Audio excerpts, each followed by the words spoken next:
নমস্কার বন্ধুরা, ডি একাডেমিতে সকলকে স্বাগত। আমাদের এই চ্যানেলে কেন্দ্র ও রাজ্য সরকারের সমস্ত রকম পরীক্ষার জিকে জিএস করানো হয়। আজকে আমরা 3 নম্বর প্র্যাকটিস সেট নিয়ে আলোচনা করব। আজকের প্রথম প্রশ্ন, জলের উষ্ণতা 0 ডিগ্রি সেন্টিগ্রেড থেকে 4 ডিগ্রি সেন্টিগ্রেড হলে আয়তনের কি পরিবর্তন হবে? অপশান এ বাড়বে, অপশান বি কমবে, অপশান সি একই থাকবে, অপশান ডি কোনোটিই নয়। বলছে জলের উষ্ণতা 0 ডিগ্রি সেন্টিগ্রেড থেকে 4 ডিগ্রি সেন্টিগ্রেড হলে আয়তনের কি পরিবর্তন হবে? সঠিক উত্তর অপশান বি কমবে। জলের উষ্ণতা 0 ডিগ্রি থেকে 4 ডিগ্রি সেন্টিগ্রেড হলে আয়তন কমে যাবে। 2 নম্বর প্রশ্ন, রোলিং প্ল্যান কত সালে হয়েছিল? রোলিং প্ল্যান কত সালে হয়েছিল? অপশান এ 1974 থেকে 1978, অপশান বি 1951 থেকে 1956, অপশান সি 1978 থেকে 1980, অপশান ডি 1966 থেকে 1969। সঠিক উত্তর 1978 থেকে 1980। অপশান সি সঠিক উত্তর 1978 থেকে 1980। অপশান ডিতে আছে 1966 থেকে 1969। এই সময়টাকে বলা হয় প্ল্যান হলিডে।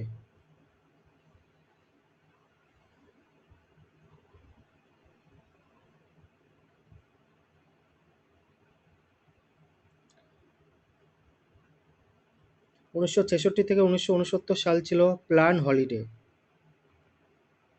মনে রাখবেন।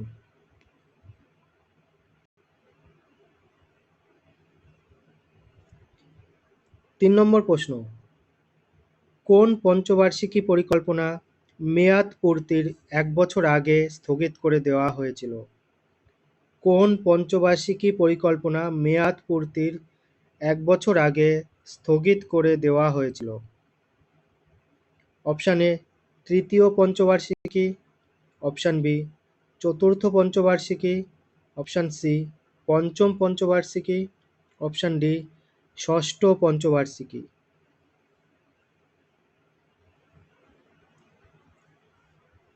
সঠিক উত্তর অপশান সি পঞ্চম পঞ্চবার্ষিকী পরিকল্পনা।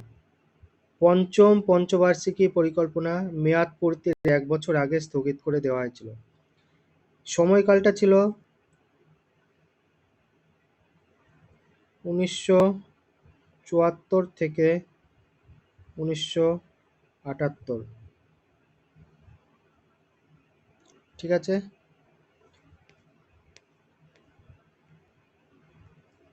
4 নম্বর প্রশ্ন, ইউনিফর্ম সিভিল কোড সংবিধানের কত নম্বর ধারায় আছে? খুবই গুরুত্বপূর্ণ প্রশ্ন। ইউনিফর্ম সিভিল কোড সংবিধানের কত নম্বর ধারায় আছে?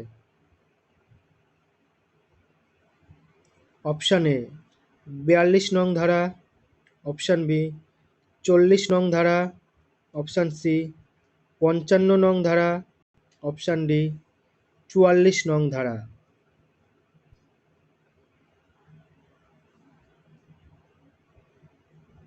সঠিক উত্তর অপশান ডি 44 নং ধারা।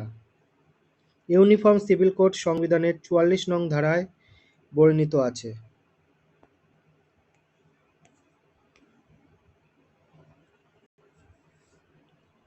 5 নম্বর প্রশ্ন, the Hindu view of life বইটির রচয়িতা কে? The Hindu view of life বইটির রচয়িতা কে? Option A doctor Sarvepalli Radhakrishnan, option B doctor Rajendra Prasad, option C Jawaharlal Nehru, option D Mahatma Gandhi.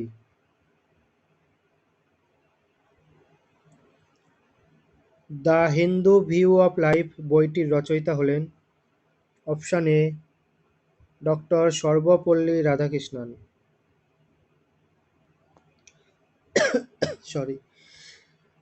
Option বিতে আছে ডক্টর রাজেন্দ্র প্রসাদ।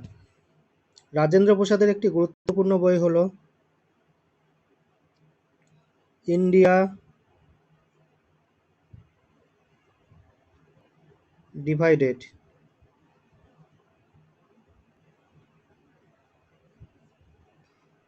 রাজেন্দ্র প্রসাদের গুরুত্বপূর্ণ বইটির নাম হল ইন্ডিয়া ডিভাইডেড। অপশন সিতে আছে পণ্ডিত জওহরলাল নেহেরু। জওহরলাল নেহেরুর একটি গুরুত্বপূর্ণ বই হল the discovery of India.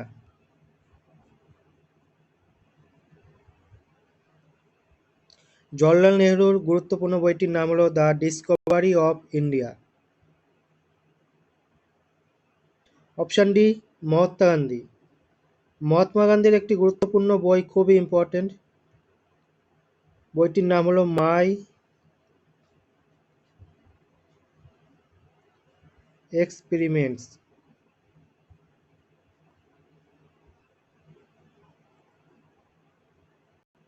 With truth.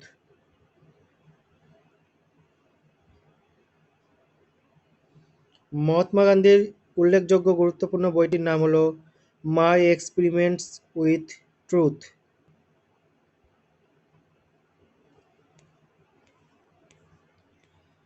6 নম্বর প্রশ্ন, কর্তারপুর করিডর কোন দুটি দেশের মধ্যে রয়েছে? কর্তারপুর করিডর কোন দুটি দেশের মধ্যে রয়েছে? অপশন এ ভারত ও বাংলাদেশ, অপশন বি ভারত ও মায়ানমার, অপশন সি ভারত ও পাকিস্তান, অপশন ডি ভারত ও আফগানিস্তান।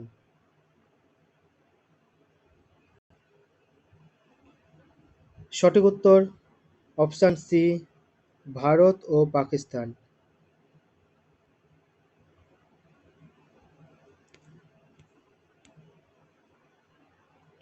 7 নম্বর প্রশ্ন, বিদ্যুৎ প্রবাহ মাপা হয় কোন যন্ত্রের সাহায্যে?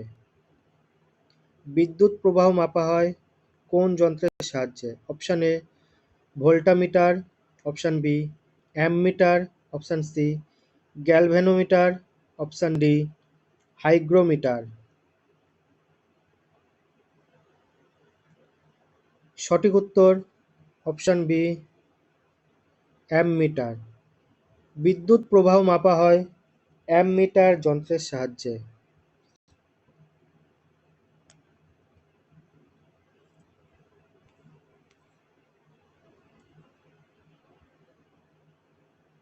8 নম্বর প্রশ্ন, উদ্ভিদের খাদ্য পরিবহনকারী কলাটির নাম কি?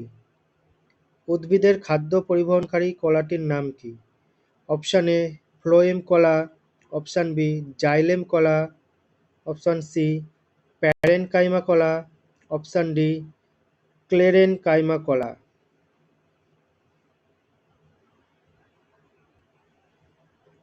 সঠিক উত্তর অপশন এ ফ্লোয়েম কলা। উদ্ভিদের খাদ্য পরিবহনকারী কলাটির নাম হলো ফ্লোয়েম কলা। আর জাইলেম কলার সাহায্যে উদ্ভিদ জল পরিবহন করে। যদি বলে জল পরিবহনকারী কলাটির নাম কি, তাহলে সঠিক উত্তর হবে জাইলেম কলা।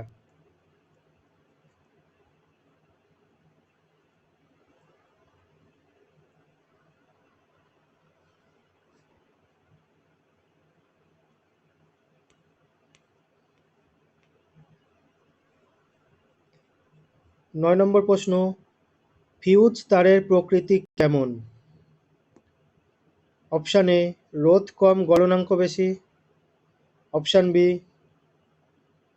রোধ বেশি গলনাঙ্ক কম, অপশন সি রোধ ও গলনাঙ্ক উভয়ই বেশি, অপশন ডি রোধ ও গলনাঙ্ক উভয়ই কম।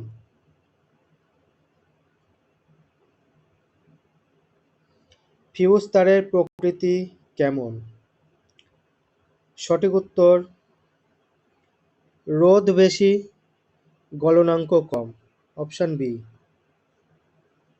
অপশন বি সঠিক উত্তর, রোধ বেশি গলনাঙ্ক কম।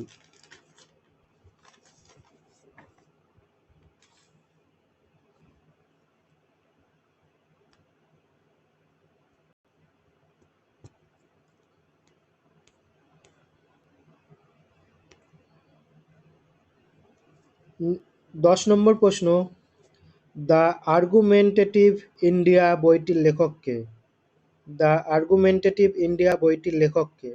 Option A Mahatma Gandhi, option B Bimal Jalan, option C Pandit Jawaharlal Nehru, option D Amartya Sen.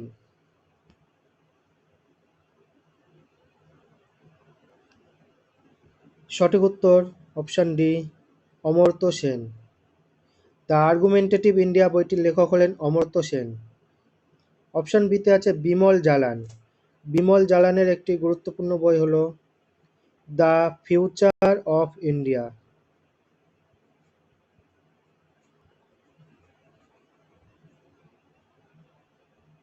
The future of India বইটির রচয়িতা বিমল জালান।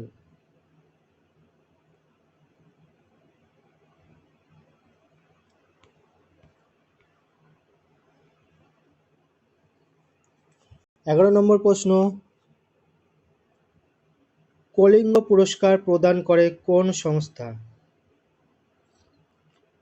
কলিঙ্গ পুরস্কার প্রদান করে কোন সংস্থা? Option A UNICEF, option B UN, option C UNESCO, option D WHO.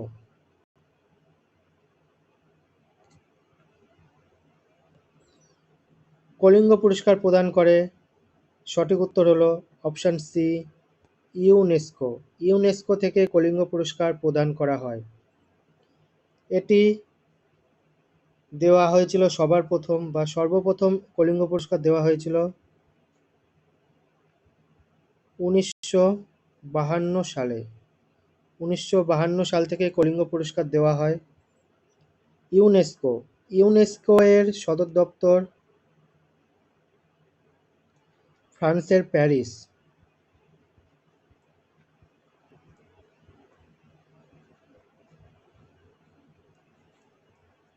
UNESCO এর সদর দপ্তর ফ্রান্সের প্যারিস। প্রতিষ্ঠা হয়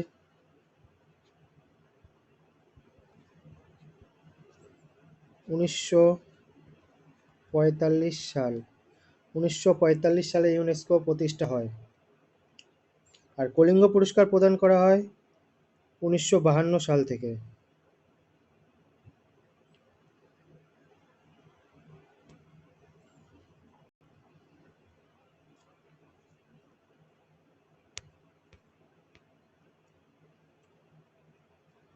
বারো নম্বর প্রশ্ন, পুলিৎজার পুরস্কার জয়ী প্রথম ভারতীয় কে? পুলিৎজার পুরস্কার জয়ী প্রথম ভারতীয় কে? Option A Gobind Behari Lal, option B Amartya Sen, option C Salman Rushdie, option D Jhumpa Lahiri.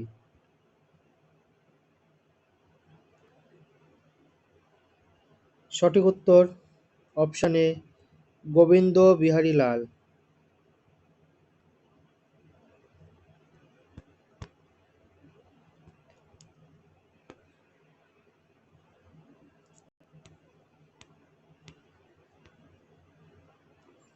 13 নম্বর প্রশ্ন, পং বাঁধ কোন নদীর উপর অবস্থিত?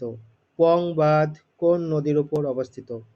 Option A Ravi, option B Bipasha, option C Teesta, option D Jhelum.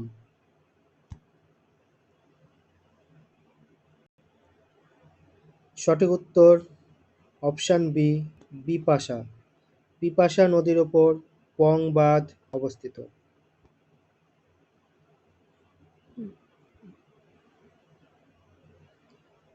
14 নম্বর প্রশ্ন, সিনেমা হলের প্রজেক্টরে কোন লেন্স ব্যবহার করা হয়? সিনেমা হলের প্রজেক্টরে কোন লেন্স ব্যবহার করা হয়? অপশান এ উত্তল লেন্স, অপশান বি অবতল লেন্স, অপশান সি অধিবৃত্তাকার লেন্স, অপশান ডি সবগুলি।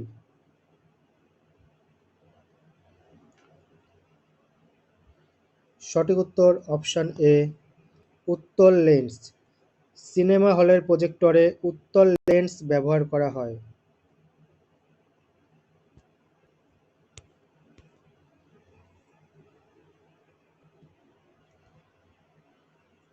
15 নম্বর প্রশ্ন, স্টুডেন্ট ক্রেডিট কার্ডে কত টাকা ঋণ দেওয়া হয়?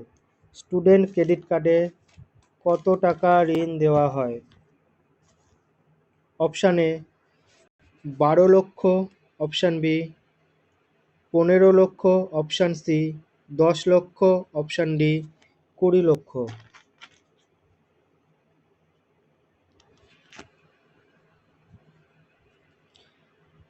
সঠিক উত্তর অপশান সি 10 লক্ষ টাকা। স্টুডেন্ট ক্রেডিট কার্ডে 10 লক্ষ টাকা ঋণ দেওয়া হয়।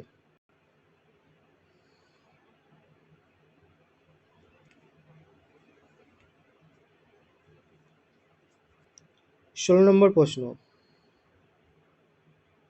পূর্ব ভারতের প্রবেশদ্বার বলা হয় কোন বন্দরকে? পূর্ব ভারতের প্রবেশদ্বার বলা হয় কোন বন্দরকে?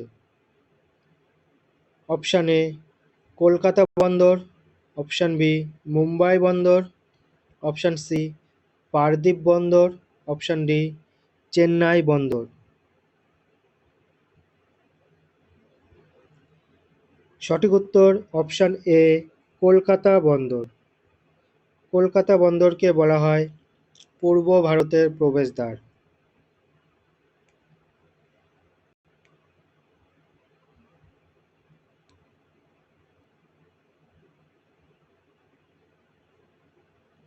17 নম্বর প্রশ্ন,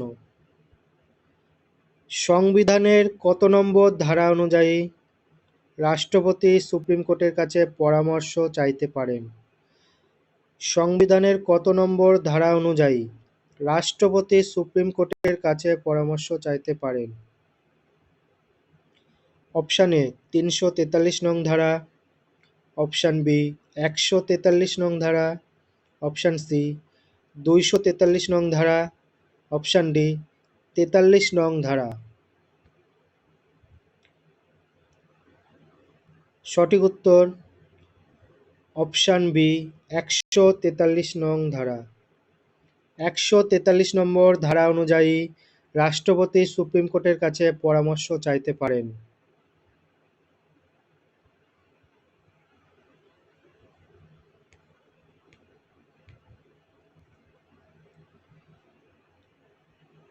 18 নম্বর প্রশ্ন, প্রথম কোন ক্রীড়াবিদ ভারতরত্ন পুরস্কার প্রাপ্ত হন? প্রথম কোন ক্রীড়াবিদ ভারতরত্ন পুরস্কার প্রাপ্ত হন? Option A Mahendra Singh Dhoni, option B Sachin Tendulkar, option C Sunil Chhetri, option D K D যাদব। সঠিক উত্তর অপশান বি সচিন তেন্ডুলকর। কত সালে পেয়েছিল? 2014। 2014 সালে সচিন তেন্ডুলকরকে ভারতরত্ন পুরস্কার দেওয়া হয় এবং তিনি সর্বকনিষ্ঠ সর্বকনিষ্ঠ ভারতরত্ন প্রাপক।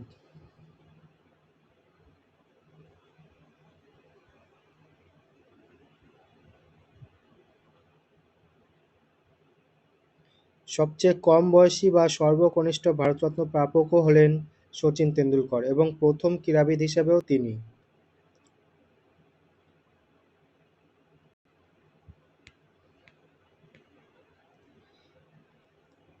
19 নম্বর প্রশ্ন, রেপো রেট ঘোষণা করে কোন ব্যাংক? রেপো রেট ঘোষণা করে কোন ব্যাংক?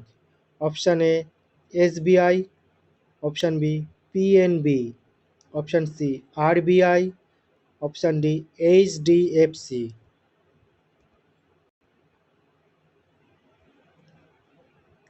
রেপো রেট ঘোষণা করে সঠিক উত্তর option C RBI, reserve bank of India. Repo rate ঘোষণা করে reserve bank of India. RBI প্রতিষ্ঠা হয়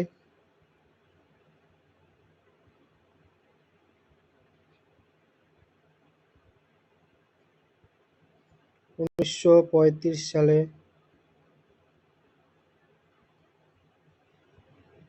1 এপ্রিল।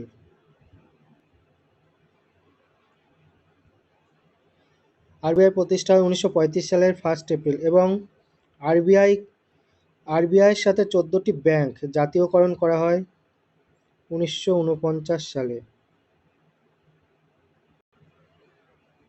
জাতীয়করণ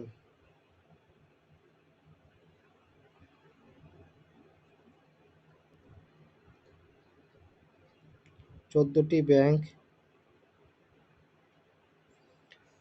ব্যাংক জাতীয়করণ করা হয় 1949 সালে, আর আরবিআই প্রতিষ্ঠা হচ্ছে 1935 সালের 1 এপ্রিল।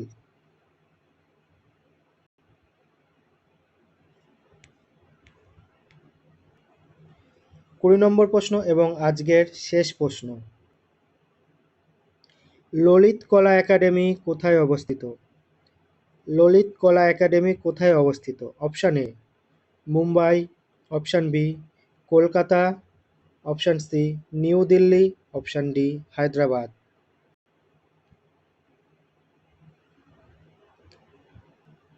সঠিক উত্তর option C New Delhi. Lalit Kala Academy অবস্থিত নিউ দিল্লিতে। এটি স্থাপিত হয়